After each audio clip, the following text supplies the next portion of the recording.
Hey folks, this is Abel James, and thanks so much for joining us on the Fat Burning Man Show, where we talk about real food and real results.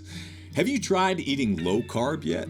How did it go? How did you feel? Did it last? Be honest. You know, many people get incredible results by kicking out all the processed junk, sugar, and by dialing down the carbs. But I'm going to be honest with you. I love carbs. After my hard workouts, after my runs up the mountains, there's definitely a place for good carbs like wild rice, quinoa, sweet potato, old school sourdough, even some treats every once in a while. Carbs can be our friends too. So how do we scale our intake of fat, protein, and carbs to achieve our ideal body composition? Today we're here with a perfect person to talk about it, the wonderful and talented Tara Garrison.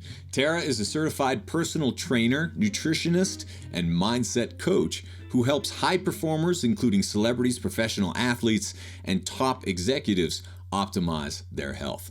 But before we get to the interview, here's a note that came in from Lisa. She says, "Hi Abel and Allison.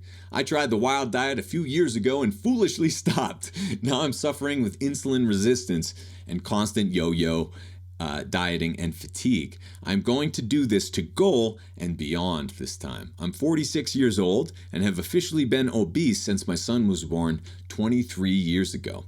I just thought I'd hit reply in case you wanted to respond. I will be doing this on my own with a steady yoga and strength training program in place due to burnt out adrenals.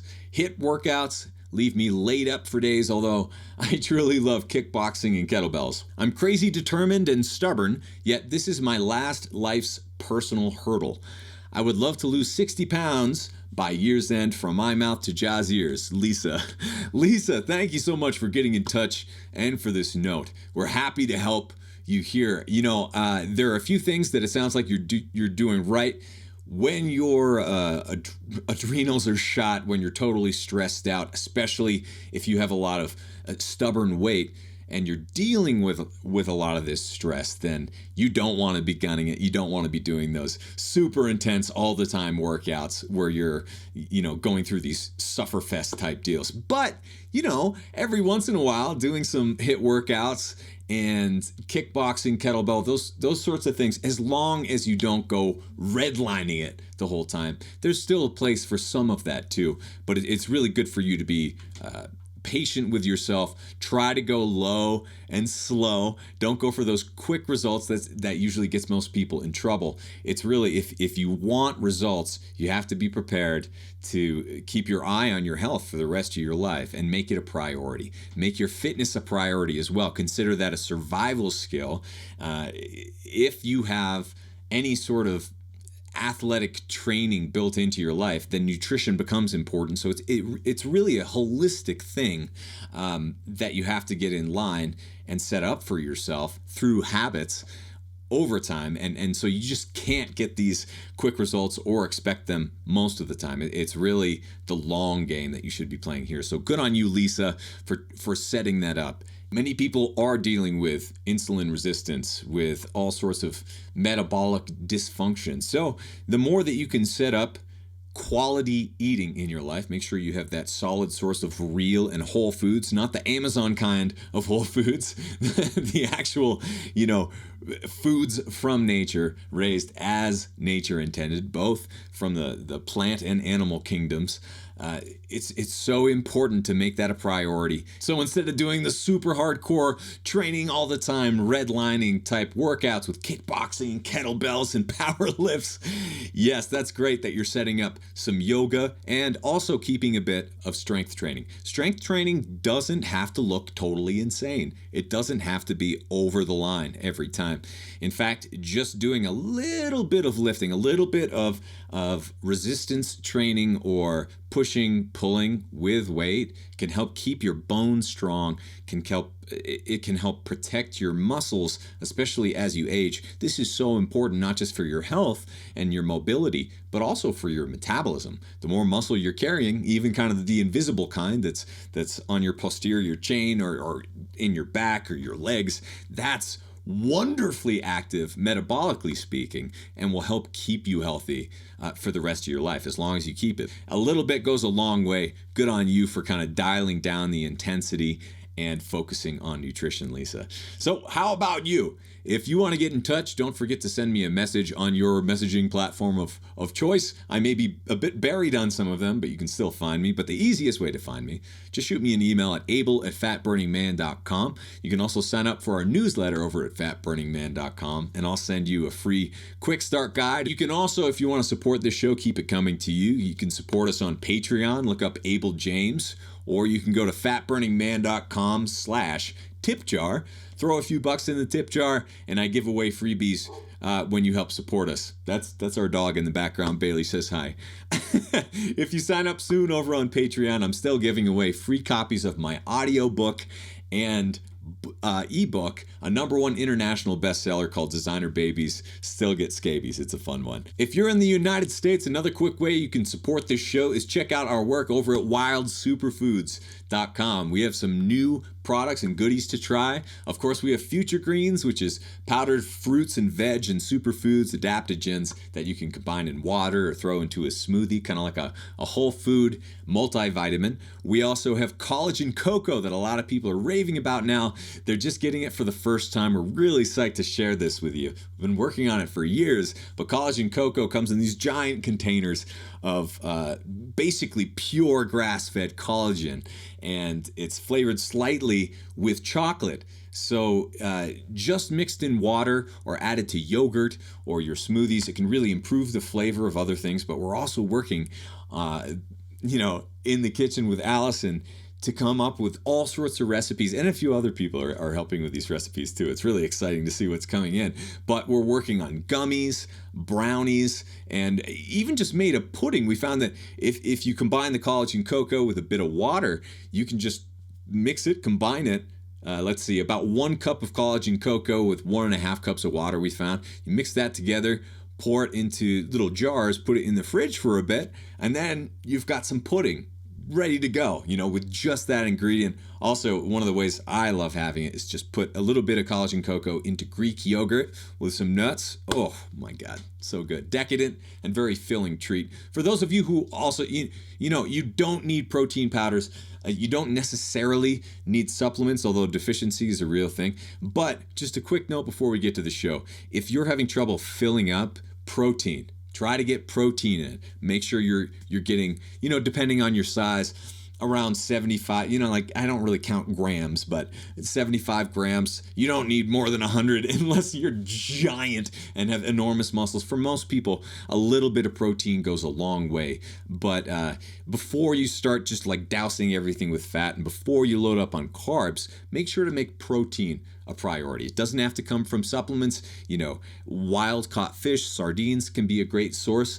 Pasture raised meats, as well as many of our friends from the plant kingdom as well have a solid source of protein, especially if you combine them in the right way. So don't forget your protein, and if you want to support us, check out Collagen Cocoa from wildsuperfoods.com. You can even enter the code WILD15, the promo code WILD15 at checkout, and you'll get 15% off your order. So go check that out at wildsuperfoods.com.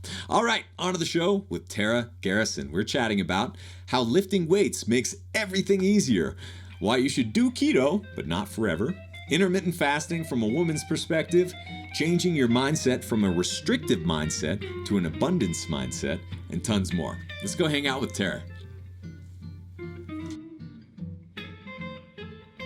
Hey folks, welcome back to the show. Today we're here with our friend Tara Garrison, a celebrity coach, nutritionist, and personal trainer who hosts 2 podcasts, including Inside Out Health and the Kick-Ass Life podcast with our dear friend Elle Russ. Tara is the proud mom of 4, an avid weightlifter, Boston marathoner, and she thinks you should try keto, but not forever. Thanks for joining us today, Tara.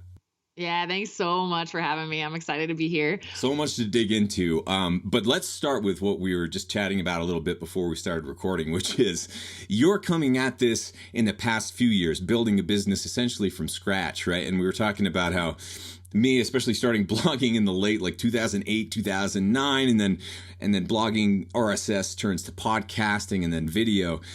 you're all over Instagram, crushing it, having a lot of fun with these new technologies. But how do you stand out in a market that's always changing, in a health space that's full of scams and full of nonsense? How do you build a business and really get out there right now? You know what? I think it's all about connecting to your heart. And every single time I post any content, I ask, I'm a very intuitive person. I feel very connected to a divine intelligence that's guiding me on this path. So it's really, for me, honestly, it's not really about me. Every single time I post, I say, what do they need? What do they need? And something will come in. And so when I'm in that space and that heart space, I feel like that is not only going to be received by people who need to hear that message, but also it's like you can feel the genuineness. You can feel the love. Now, sometimes it's maybe tough love. I definitely venture into that Sure. realm a little bit. That's just kind of my personality. But I think, right now, like, people have kind of had it with the fake. They've kind of had it with the perfect. I don't think anyone's really buying that so much anymore. I think we've all increased our awareness and intelligence of being able to read through things on the internet. We've all gotten a little more skilled at this. So it's like, something doesn't feel right. Something feels yucky. Something doesn't feel congruent. Like, you can feel that, Yeah. And so I really do think being genuine is the new way, just completely being real. Nobody wants fake. And so that's what I just try to do is, like, I'm not going to tell you like it's going to be easy. It's not going to be easy, but here's some cool hacks and cool stuff we figured out of how you can actually do it if you want to. But yeah, I think just being real and having respect and love for my audience. That's what I try to build everything on, is like, what would I want to know? Like, if I were looking to me for advice, like, what would be helpful, Yeah. and when you come at it in that heart of service, that's how you stand out, is you just serve and you love and you respect your audience. But that doesn't mean playing it safe and biting your tongue all the time. Sometimes Oh, it does. no. Sometimes it does. But like, I was going through your Instagram and one of them says like you're going to die. I'm sorry to tell you this or whatever, but here's a reminder. You're going to die. It's just such great context right now. It is, I know. I thought, oh gosh, with Corona and everything, everyone's already afraid of this. And I'm just going to, sometimes I feel like the ADHD kid that's just like sticking my finger in the wound and Right. pushing people a little bit. But really my aim in that is like, I don't want to have regrets. And I see fear. I see so much fear in people. I see this overwhelming, like, I'm going to play safe. This is before coronavirus and any of that. I just, whether it's, your job or your career, your relationships, it's like, well, this is about as good as it's going to get probably. So let me limit myself and stay right here and keep it safe. And I can't live that life. I lived that life. I can't live that life anymore. Yeah. And the rug gets pulled out from underneath you, whether you like it or not, whether you accept it or not and see it or not. It happens. It happens to everybody. And we need to adapt. We need to build that as a skill.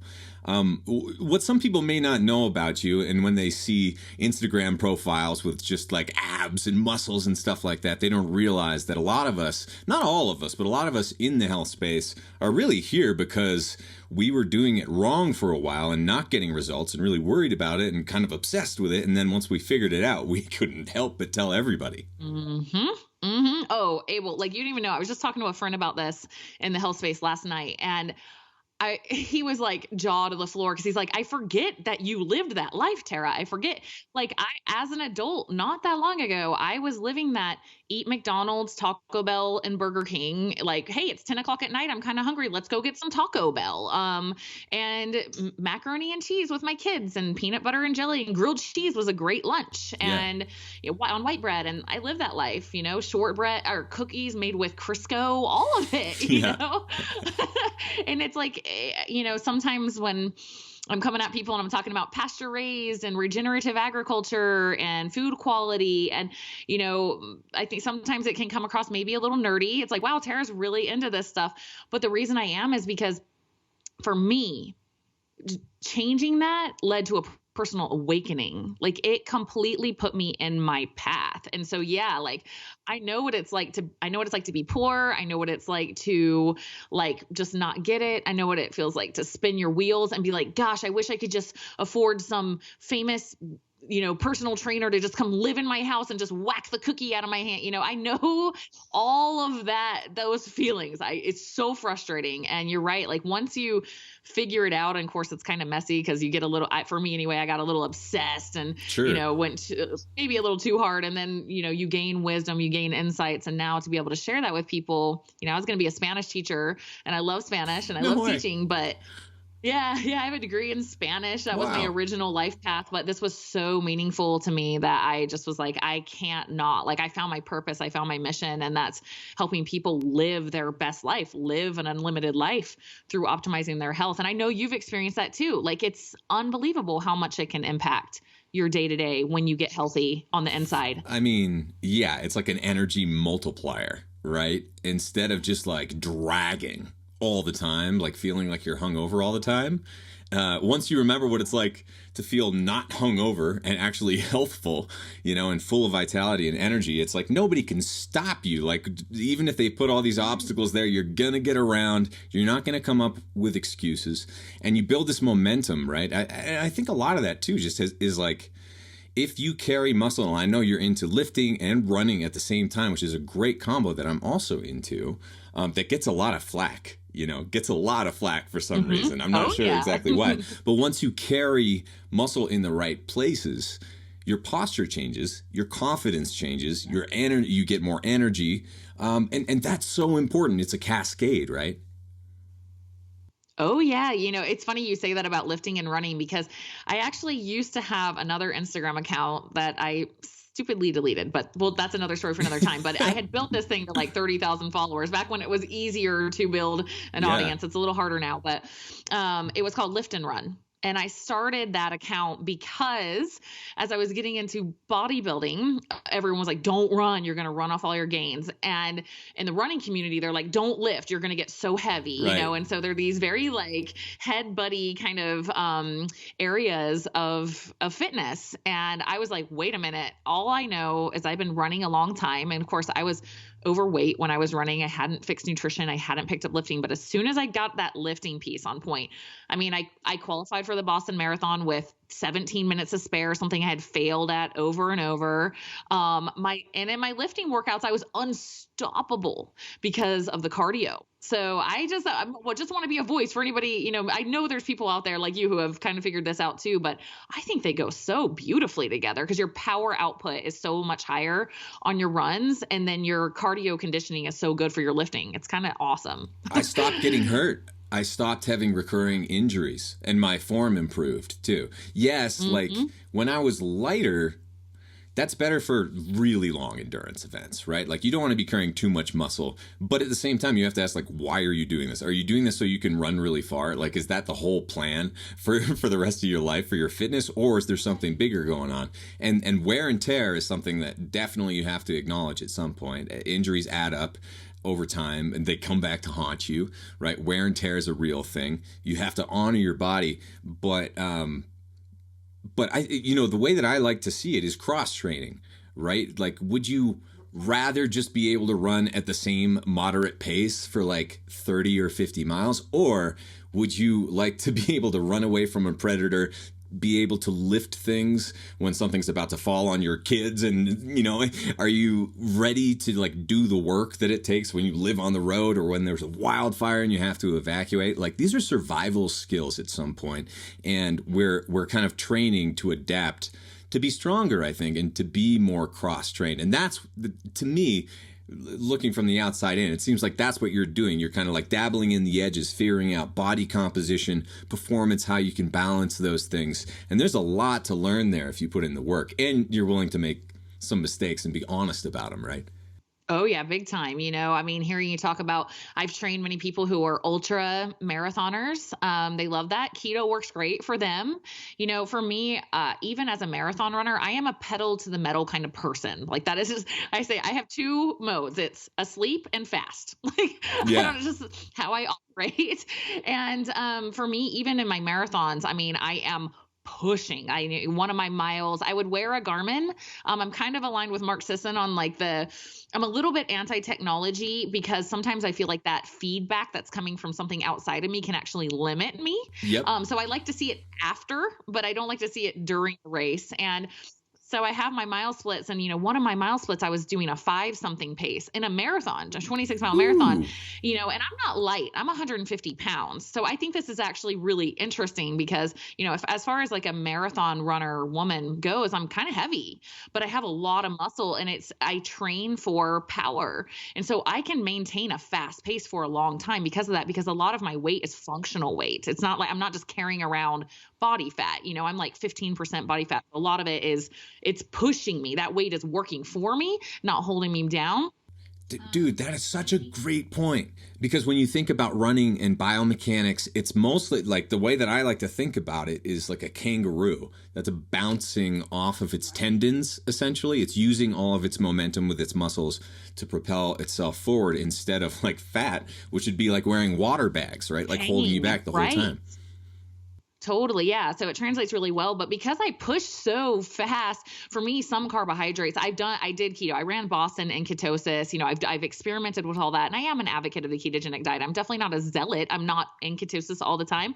But for me, having some carbohydrates to fuel those runs, it's pretty awesome because I'm fat adapted. Like if I run out of fuel, it's no problem. Like I will just start making ketones. I can switch over, all good. But ideally, because I'm going at such a high output, it's kind of like, what's your operating system? What are you trying to do with it? Right. And it's being intelligent and playing with it. Like you said, like, don't be, it's easy. I think, especially with keto people, I think it's easy for us to be like, I'm a keto person. And now your identity's wrapped up into it. And you just pigeonhole yourself into it. And you're like, I have to be keto. And it's like, hold on. Like, but keto is awesome. No one's saying it's not awesome, but let's just dabble out of that a little bit and play with some things and see how you do. So for me, I love being low carb. Low carb works amazing for me. It's not keto, but it's pretty low in carbohydrates. It's enough to fuel performance. It's enough for me to go pedal to the metal, but still feel awesome and have good brain power and all that. So yeah, I'm with you there. I mean, like, I'd go crazy if I couldn't have my Boston cream pie and my cheesecake. And like, we polished off 2 of those. Actually, a little bit of Boston cream pie is left, but my birthday was last week, and it's like, I want to celebrate that, and I'm not going to, one of the best things about doing endurance events, for me anyway, is the education of bonking, running out of glycogen when you're not well adapted to do so. But it's kind of like an extra gear, right? It's like working on this whole extra gear that you have when you're able to burn fat, especially when you're pushing yourself, when you don't need that extra fuel, or at least you're not reliant on it, and you train that way. You start training fasted. That really started to help me, such that when you do have that, like for me, it's a Manuka honey drop. I'll bring one on my run, and it's like just the best thing ever. Rainbows everywhere, butterflies. Yep. I'm feeling like a hero. It's so delicious. It's the most sugar I've had in a long time. And it's but if you actually have a sweet potato, or if you have some real carbs before or around the time of your real training, there's nothing wrong with that. You burn it off. I mean, like, when you understand the way that your body works and the different abilities it has, and that you can kind of nurture to burn these different fuels, then you can start using them, right, to build muscle post-workout, when glucose and storing glycogen, once again, can be useful. And if you're just like hardcore keto and you're avoiding all carbs because carbs are bad, you kind of miss out on that, and a lot of people start dragging over the course of time if they don't replenish themselves in some way.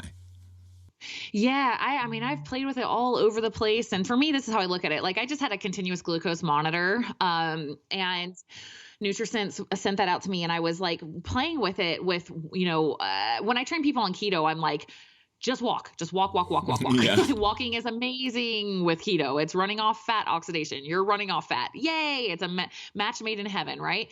So I was interested to see what would happen with my blood sugar walking. My blood sugar is usually in the upper 80s. That was good to see too. It's kind of cool to do these little experiments on yourself. I was like, okay, good. My blood sugar regulation's good. When I would run, and this would be it was like a very typical pace for me, something like just under a 7-minute mile, around a 7-minute mile. My glucose shot up from the upper 80s to 120 just from running. Yeah, right. That happened to me too. Yeah, and I share that because it's like, okay, cool. So my liver or my muscles or both are dumping glucose back into my bloodstream to fuel this performance to make ATP. And when you think about it that way, if you think of your liver and muscles as like these buckets that are dumping out because you're actually doing stuff to Right. make your body do that, Yep. right? That's the key. Like, are you actually doing that kind of stuff? Well, now you've got these little sponges. Your liver and your muscles are little sponges that absorb carbs. Sometimes I call them calorie absorbers for women to help them want to build muscle. Yeah, You know, totally. but these little carb absorbers, and when you empty out that bucket, you activate GLUT4 transporters, these little glucose transporters that just pull carbs right back in. So to me, it makes so much sense. It's like, go eat some carbs after that workout, refuel, and then the next time you got them ready to go. You got your little like jet packs all loaded up for your Yeah. next run. Yeah, So totally. I love to kind of look at it that way, and it removes guilt or, weird mentalities towards carbohydrates, and that's the fun thing about diving in and learning about your body, because then you know how to manipulate things, Right. what to do for optimal performance, instead of just being like, I have no idea how any of this works. I mean, I'll just crap shoot it all the time. So yeah, it's been fun to geek out on self-experimenting and with clients on carbs and fats and when you need them and when you don't. Yeah, when I first was doing the marathoning and running, I was following the running magazines and what doctors say, all that Gatorade and lots of carbs. So don't get the impression that that's what you need, or you need 400 grams of carbs or like all this sugar syrup or whatever to get you through or to replenish. That's not what we're talking about at all. I always run fasted, always fasted. For me, it's not until after even a marathon. It's just pure. Maybe if I have ketones, if that's accessible to me, I will use ketones, or sometimes it may be just an electrolyte drink, but oh man, I love to run fasted. And then afterwards, sure. Am I going to have my sweet potato and whatever? Yep.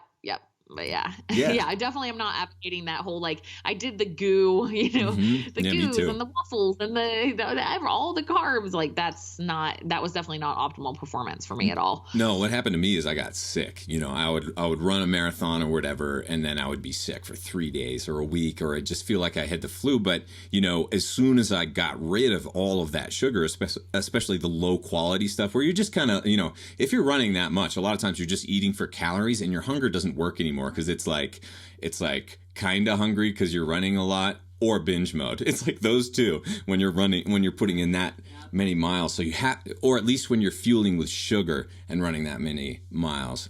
So it's important to recognize that, like, the refueling of your body is like, you're going to be best served by using real food. If they are supplements, they need to be clean, well formulated, not full of junk. Don't go for processed food, because your immune system will take a hit, and then you can't train because you're sick. Yep, exactly. And it's like, it's not even just, speaking of the processed food and things like that, it's not even just that maybe that's inflammatory and that's going to hold you back. It's also what you're missing, right? Because you're only going to eat so much in a day. This is how I like to look at it. Instead of this like limited, like, can't have that. It's like, no, you only have a certain amount of food that your body is going to allow you to eat in a day.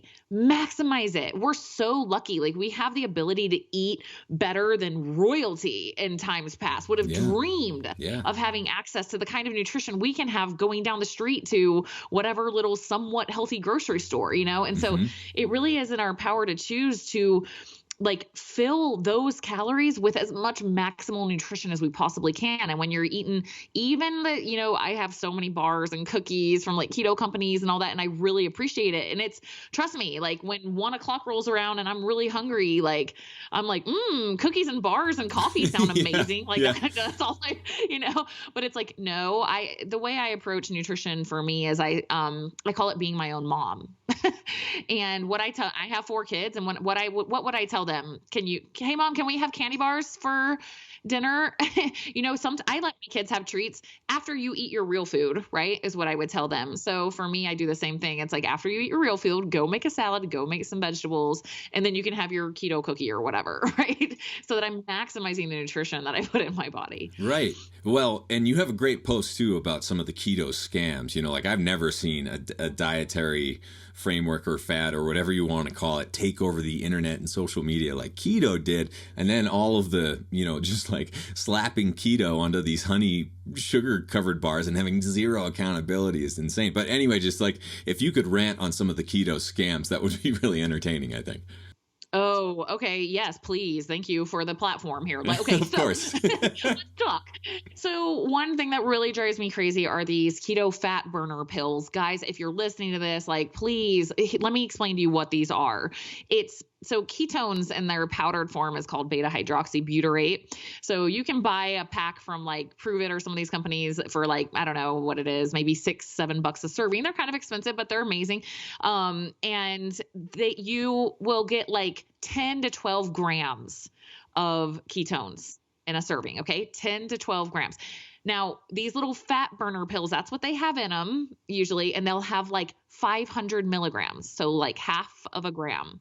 And they're telling you burns fat, melts fat and all this. And it's literally it's not doing anything. It's not even close to a clinical dose to even raise your blood ketones at all. It is just garbage. And I mean, it even got to the point, Abel, that I don't know if you knew this, but they said it was on Shark Tank. I kept hearing this float around. I'm like, who were these ketone people on Shark Tank? That didn't happen. Wow. It was all a lie. It's just all marketing lies. They took some ladies that were doing some sort of children's business on Shark Tank, took their pictures, put it on all these websites. Wow. They had Drew Carey and all these celebrities that they said lost. I mean, just total lies, complete fabrication. And there's a bunch. There's 20 different names of this same garbage product. So here's the thing, ketones don't melt your fat off. Thank you for saying that.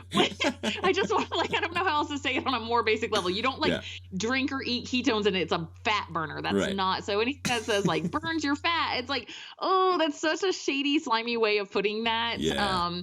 So just if you're listening and you're not familiar, what happens is when you go into a state of ketosis, your body will turn your own body fat into ketones, but you have to do that yourself. Yeah. You don't you can drink ketones for brain performance and energy and stuff when you're on keto, but it's not going in and melting your fat off. So that's a big one. The other one that really bugs me is I'll see a lot on these kind of tabloidy, check stand magazines specifically for women, and they will target women with hypothyroidism like crazy, which really bugs me because anybody who has hypothyroidism knows that it's really difficult to lose weight. It's just you don't change anything and all of a sudden you weigh 30, 40 pounds more and you're like, what the heck? I hardly eat anything. And it's difficult. It's a journey of healing. And I saw one once, I was so angry. It got a lot of traction on social because I was so mad, but it was fat bombs. Fat bombs are butter and cocoa powder or whatever, coconut oil and cocoa powder or whatever. And they were they said I wish I had the actual statistic. It said something you could lose up to 27 pounds in a week by eating fat bombs. Yeah. Okay. That's super infuriating. And it was for hypothyroid ladies. I was wow. Oh, wow. Tell me your secrets. So yeah, there are plenty of people in the health industry, unfortunately, who will prey on your insecurities like crazy to take your money. So it's up to us to get educated. And then of course, follow people that you trust, really, really trust, that are not just trying to sell you stuff, and get your information there. And also there's another piece of this where if you're being sold something where it says it'll take zero work, it'll take zero effort, right? I will do this for you. This pill will do this for you. It's not. It's a lie. It's a fiction. But this is marketing, very effective marketing. Anyone on social media knows that that's the marketing that works. People are making millions, and we're sicker and in the worst shape ever as Americans, and increasingly the world. So I think it's so important to, for me and for you, I think we're kind of the type A obsessive go-getters, right? Where if you tell us to do this thing, and all it's going to take is some work to do it, and then you get this result, then like we're going to do it and chase that result. You know, like, yeah, we're going to do it. And for me, like learning how to play guitar, learning how to sing with the correct mechanics and all these things, like learning how to run correctly, lifting, all of these require that, nutrition especially. And so like going through that stage of saying, okay, I'm going to make this a priority, maybe a little obsession depending on your personality type, right? Like I'm going to make this my thing for a while and go through the step of education that I know I need, because it's a mess out there. There's too much misinformation. No one knows what they're talking about in the general scheme of things. But once you go into people's body of work, right? Like you go deep on their channels, or you go deep into what they've written or the research, or you just team up with someone who you're working with who gets it, right? Who can help lead you in the right direction. You start putting some sound nutritional advice into action with a bit of cardio and some intelligent resistance training. And that's how transformations happen. And once you understand those things, once you kind of like know how to ride a bike, you don't forget, right? Like you can put it back into action. You can get in good bike riding shape again whenever you want to. Yep, that's exactly right. And I'm glad you hit on like a little bit of intelligent resistance training, because I know at least for women specifically, it is almost only cardio. It's just like that. Even the workout classes you go to, they're just cardio. You're just bouncing around. And I think women get very obsessed with this mentality of burn calories, right? Because what's pushed for women is to be skinny. Guys kind of fall in this trap too, but it's way more prevalent with women. And it's like, I'm just being real. Sometimes I'm at the gym and I'm looking around at all the women who are lifting weights and they look phenomenal, right? And then I'm looking into the cardio class and everyone's overweight. Not everyone, but it's a pretty typical scenario. And I just want to go in there and be like, guys, like come out here. Like you can actually like not work as hard, like take a break, and all your dreams will come true. Resistance training really, truly, like once you can learn that, and it is a skill to learn. I hated resistance training when I first started. When I say, if you don't know, I mean weightlifting. It was, for me, I was like, I was a brat. I feel bad for my ex-husband. I was like total brat face. And I was like, I hate this. I had been a lifelong runner. My mom was a runner. So I grew up as a kid going to the track with her and, just running. So I was comfortable with running, and I loved that sweaty burn and the calorie burn. And I go into weightlifting and just like, I hate this. I don't feel anything. I don't know what I'm doing. I feel self-conscious. I went through all of that. And I share this just for anybody, if you haven't gotten into this yet, get over yourself. That is my biggest piece of advice is get over yourself and get it done. Nobody cares. Everyone isn't watching you. They don't care if you're doing stuff like quote unquote wrong. I'm a trainer. I've done a lot of advanced courses and certifications. I see people in there that don't know what they're doing. I don't care. I'm like, good for you being in here. Let's go. Let's get just keep learning and keep going and keep growing. You'll get better at it. And that, I feel like everything that everybody wants to happen to their body is on the other side of getting good at weightlifting. I really do. I really do believe that, because our sedentary lifestyles that we live just are not conducive to a hormone cascade that's going to be favorable for body composition. So going into the gym once a day and releasing some growth hormone, for guys, increasing testosterone, girls, women too, a little bit, getting more insulin sensitive, regulating your leptin, which is like your, helps you be more satiated. Like all of those hormones that shift when you can go in there and weightlift a little bit gives you what you want, so I can't advocate that enough. And aging, to a large degree, is loss of muscle size and strength. So one of the most compelling things to me, the image of marbled meat, which is literally what happens when you start losing muscles and getting a little soft. Your muscles have ribbons of fat going through them, and that's why they don't work so well. And that's why you're carrying extra weight.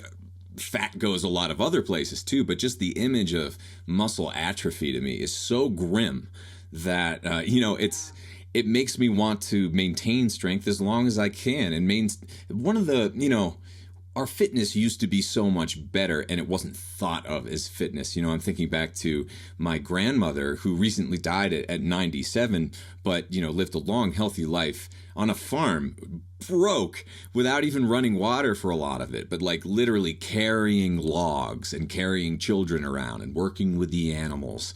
And if she had to, I'm sure if like you threw monkey bars at her, she'd be able to go. And most people today would not be able to hang, push themselves, pull themselves. And if you lose that ability to outrun a predator, you know, nature kind of gets rid of you one way or another. Usually with a predator out in nature, we live in the middle of nowhere in Colorado with coyotes and mountain lions and stuff. And they go after the ones that can't run anymore, the ones that are out of sync with nature.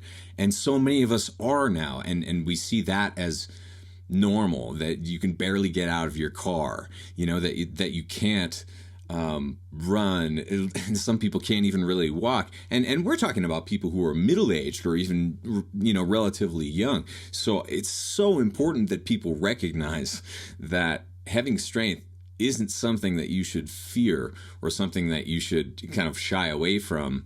As attractive and fun as some of the more cardio-based exercises can be, you know, like my mom has been hypothyroid for many years, a holistic nurse practitioner. She loves Zumba, and she's been doing that for many years, many years. Yeah.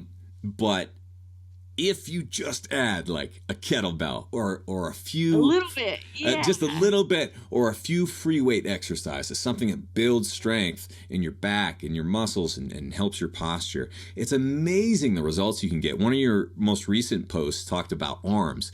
And I thought it was so interesting because you talked about the muscle pump and just like how jacked you look when you're working out, lifting heavy. But then after that, once the pump goes away, you just look toned. And that's what women tend to be after, but they don't realize that's how you get there. Yeah. And this will be me. You'll get a little taste of how I can be kind of brutally harsh sometimes, but this is what so one of the things I hear a lot from women is, I mean, I can't even tell you how many times I've heard this. This is how it will go. You look great. I don't want to have like a lot of muscle. Like I just want like a little bit of tone. And I'm like, oh, so you don't want to have I'll give them crap. I'm like, oh, so you don't want to be as muscular as me? I'm like, good luck. I want to see you try. I'll give them crap about it because what they don't realize is how many years it takes and how like, my life kind of revolves around fitness. Let's be real. Like I'm a trainer. It's what I do professionally. Not only that, but I love it. Like I go to sleep at night, like, yay. As soon as I wake up, I can go work out. Like it's recess to me. It gets my brain going. I got my music going. It's just like, it's so fun. You know, other than that, I'm sitting at home working. So like, I can't wait to go back in the morning. And what women I think don't realize is like, if you approach it with this kind of half in, half out, like, well, I'm just going to kind of go through the motions here because I don't want to like get too bulky. I don't want to you're not going to get anything. You're not going to create a stimulus in your body that says, oh my gosh, that was so hard that I need to now grow more muscle so I can do that next time. If you're just kind of going through the motions, talking to your girlfriend next to you while you pump a weight that you're barely even focusing what you're doing, you're not going to create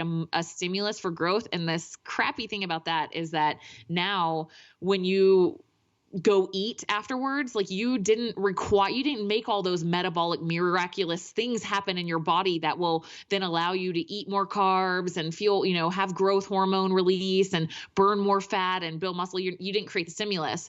So you got to get in there and you have to go at it as hard as you can. Like it doesn't have to be a long workout, but the stimulus, I say, get the stimulus and get out of there.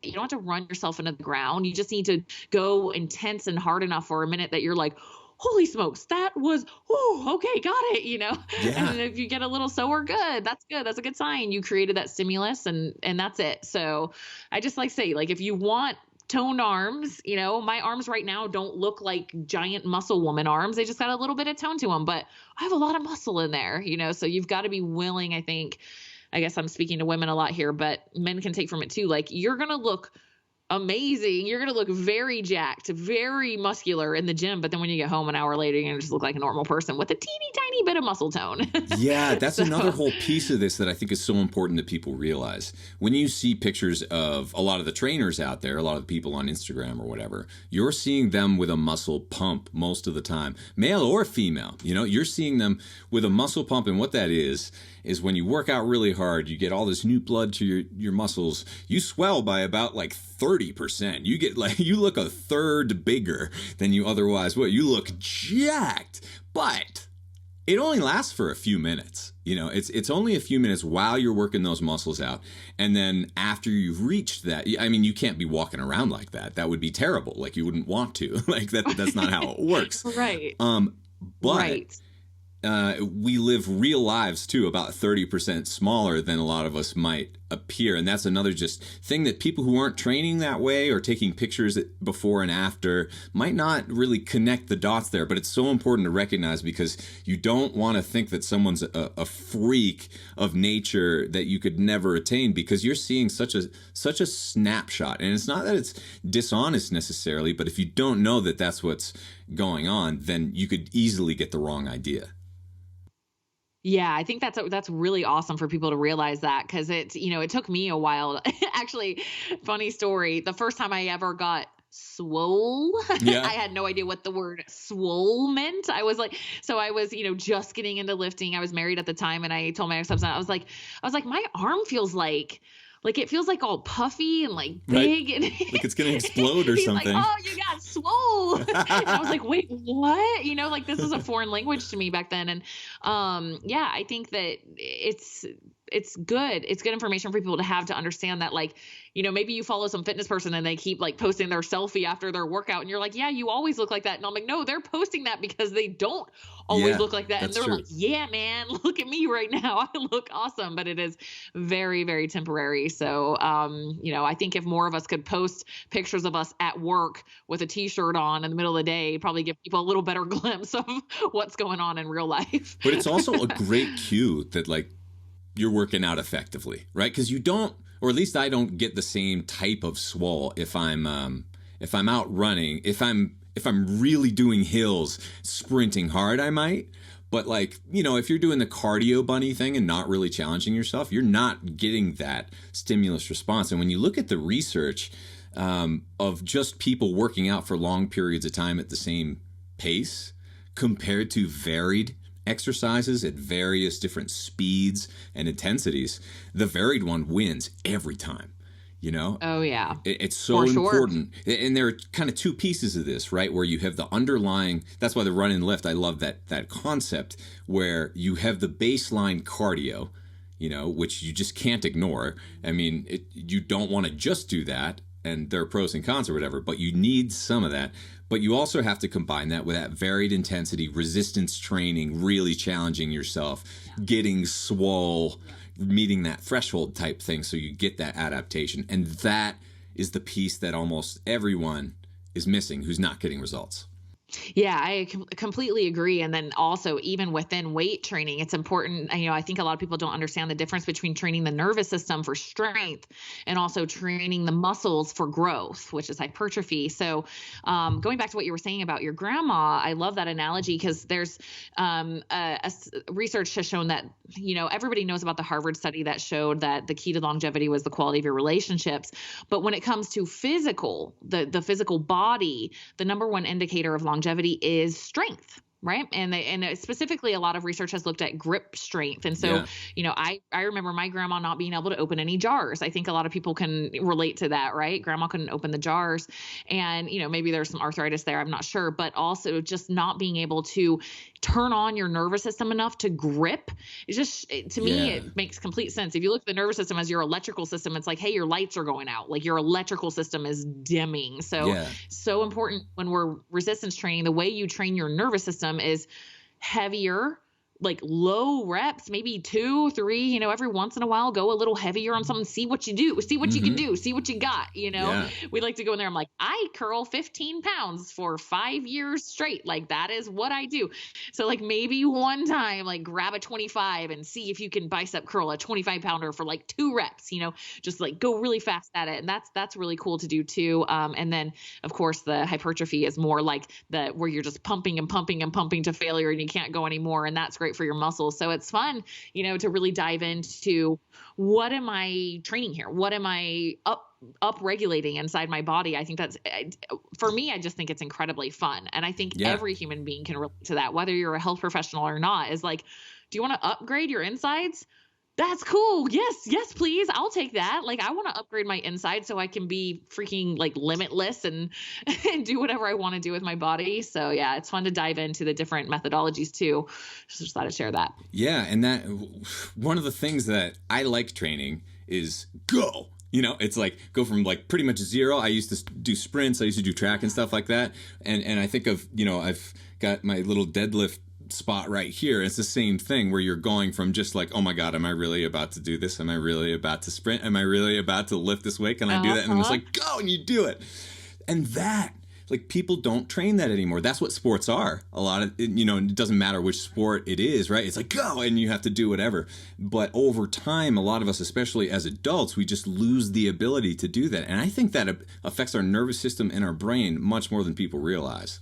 Big time. I do sprints too. And it's that little moment of it's kind of a sacred moment with yourself, honestly, because all of the power is generated from the inside. And I think honestly, I do them in the gym. I know that a lot of people probably don't have the courage to, my turf area is in the middle of the gym. I mean, it is literally like, hi, I am on a stage right now. Like the entire gym is going to watch me sprint right now, but I don't care. And part of the reason I do it too is I'm hoping to encourage other people to have the courage to put themselves out there. Cause when I first started, I'm like, I don't know how to sprint. I'm an endurance athlete. Like I'm just figuring this out as I go. And, I'll do ladder drills and things like that. And it's that same thing where it's like, you have to challenge your mind, but not just for coordination, but also to see how much effort you are going to put into something. And it is completely up to you. And that's a really cool, sacred moment to have with yourself. So I don't know if you're listening to this and you're like, you haven't ever jumped onto a box or,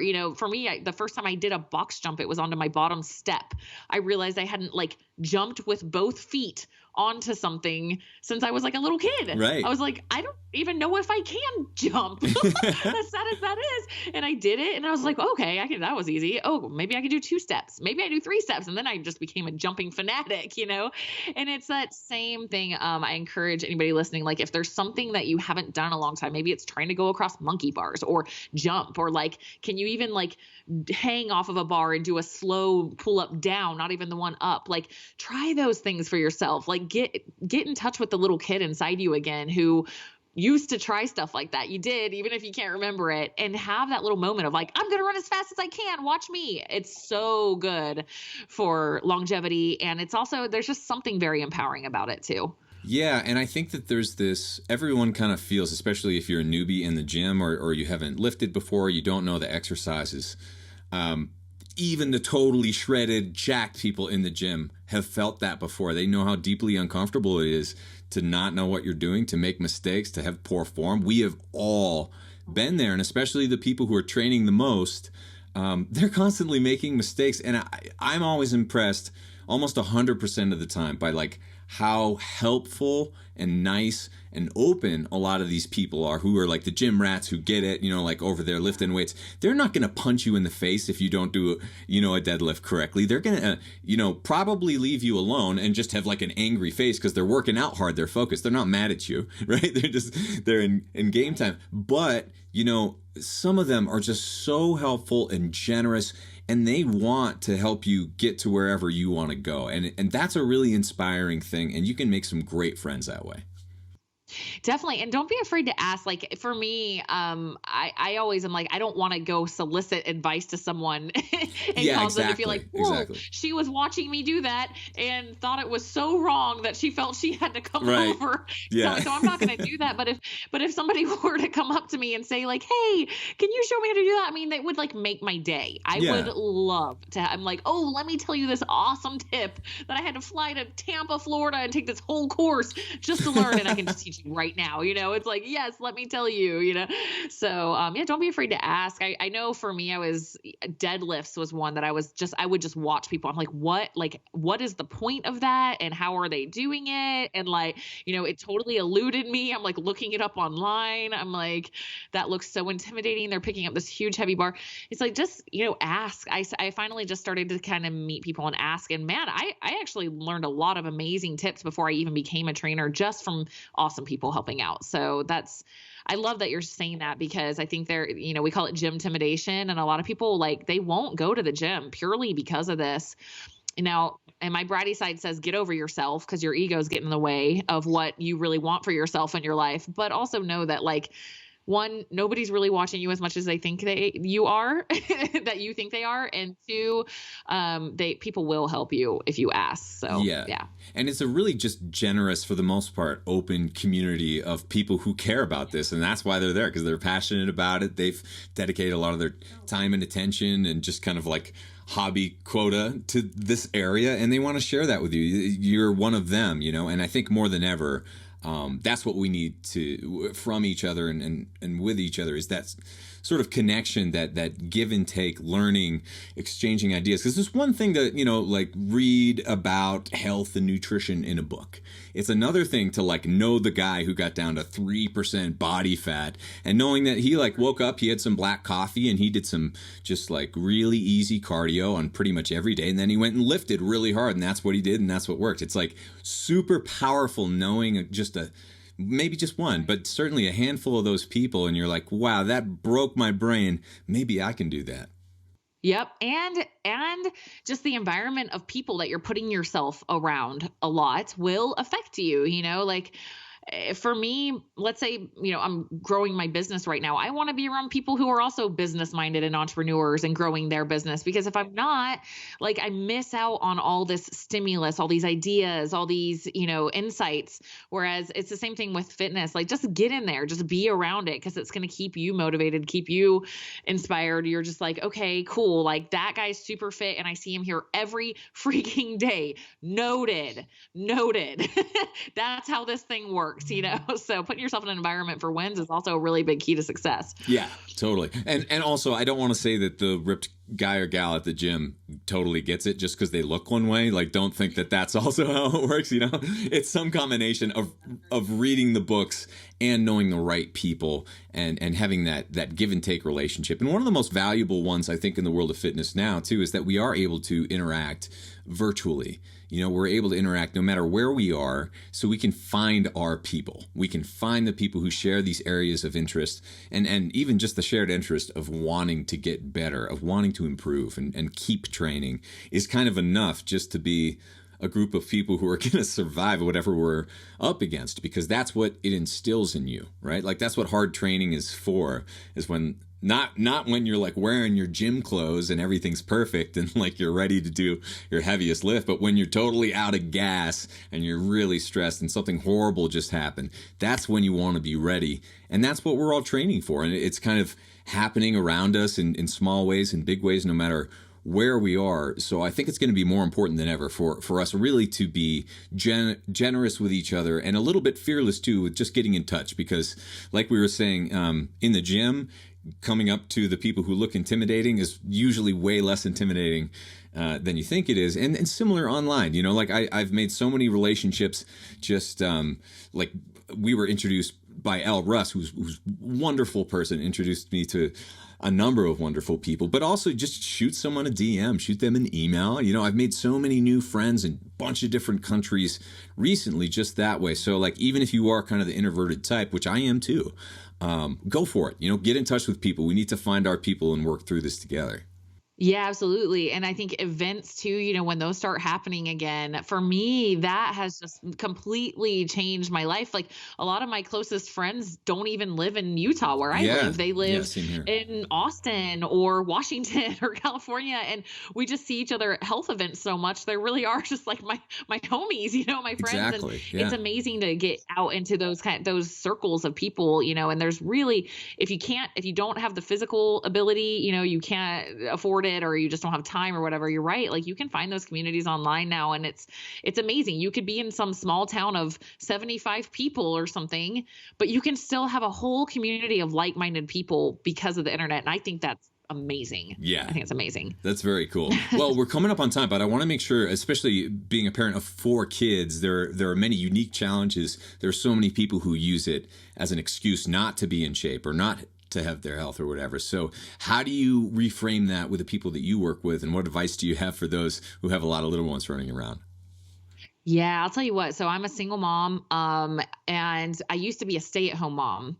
And when I was a stay-at-home mom, what I find interesting is that's when I would use the kids as an excuse of the reason why I couldn't go to the gym. And I was mad all the time. I was resentful. And I mean, I felt overwhelmed, run down.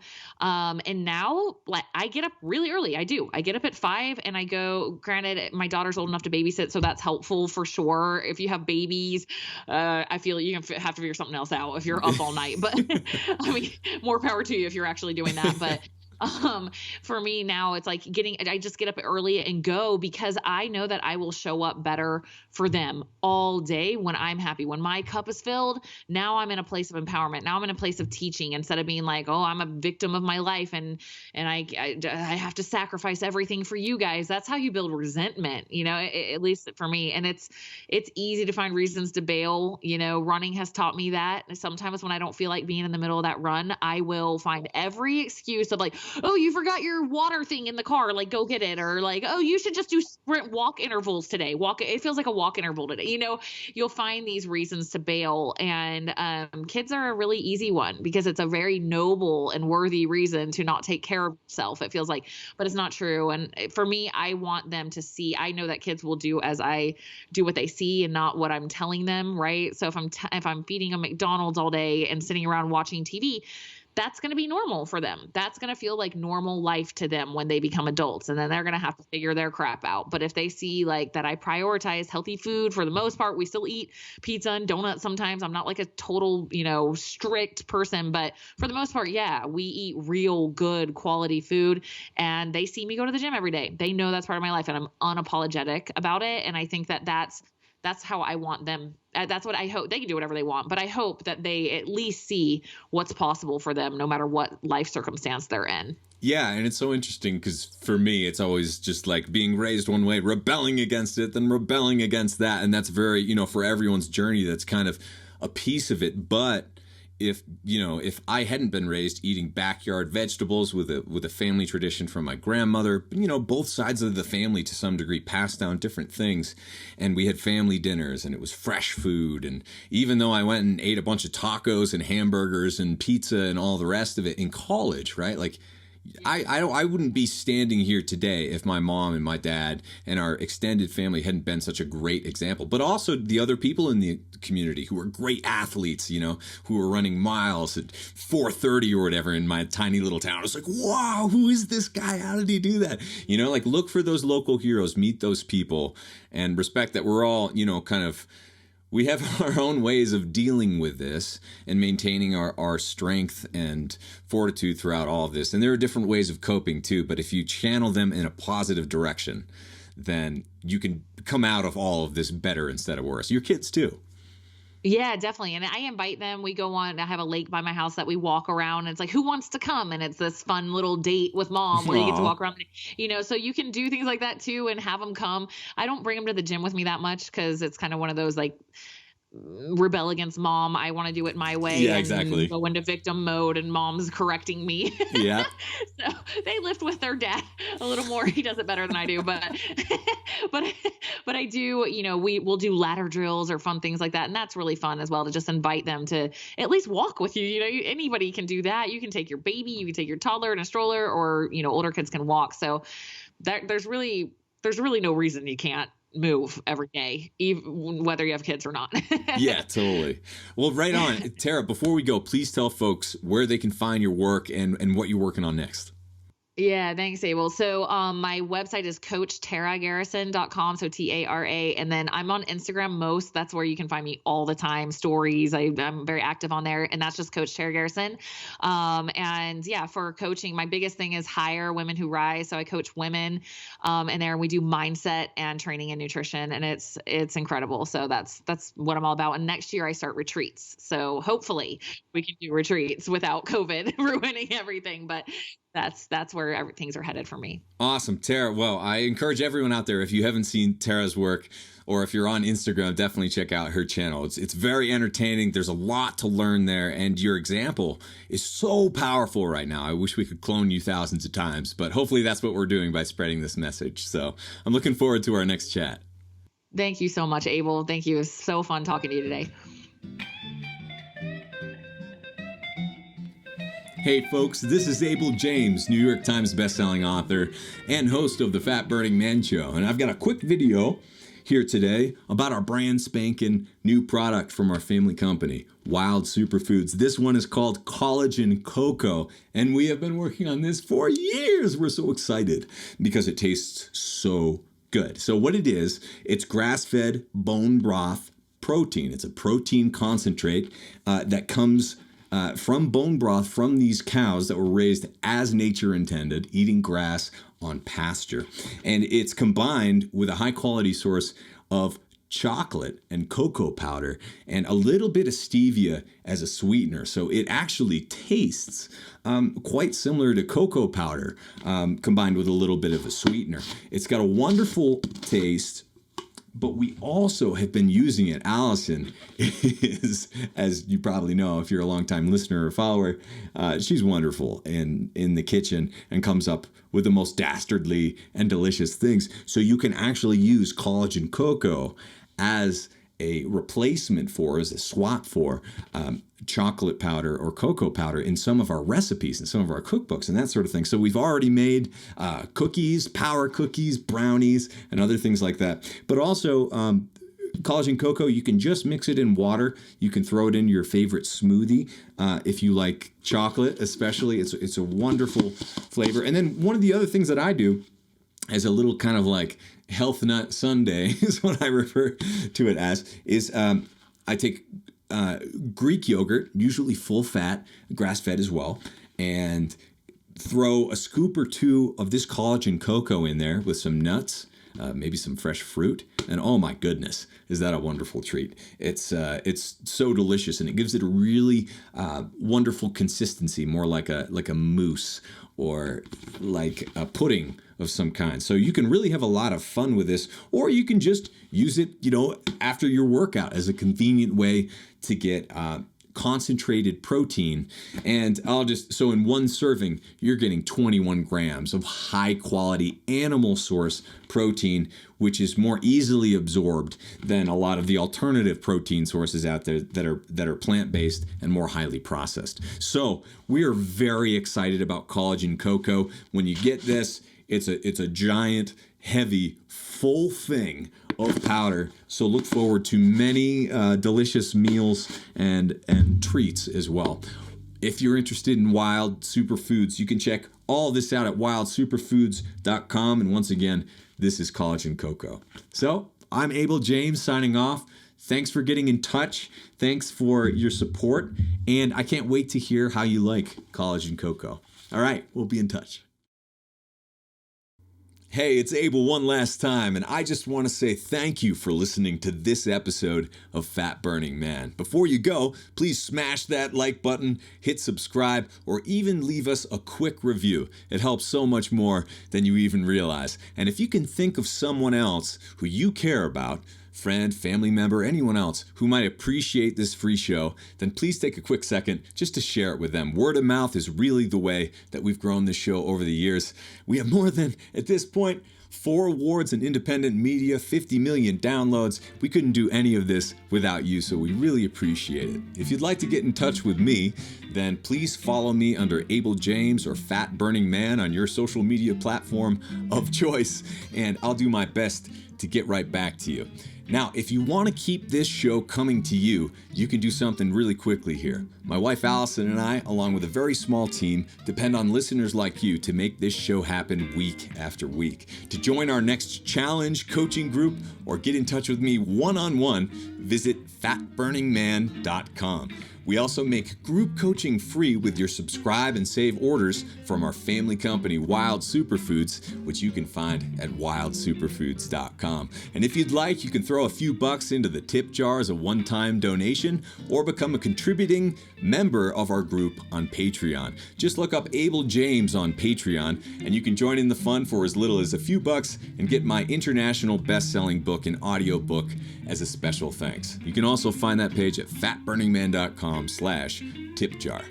Now, a quick disclaimer for all those legal eagles out there. The Fat Burning Man Show provides general information and discussions about health and related subjects. The information provided in this show or in any related materials are not intended and should not be construed as medical advice, nor is the information a substitute for professional medical expertise, diagnosis, or treatment. The opinions and views expressed on this show have no relation to those of any academic, hospital, health practice, or other institution, including corporate overlords. We don't have any of those. If you or any other person has a medical concern, I wholeheartedly encourage you to consult with your healthcare provider. Whew, okay. Don't forget to join our newsletter over at fatburningman.com. When you sign up for our email, I'll even send you a wild quick start guide along with a few of our ridiculously tasty recipes, even Allison's famous chocolate nut cookies, as a special thanks for signing up. This is Abel James signing off. Thank you so much for listening and have a great week.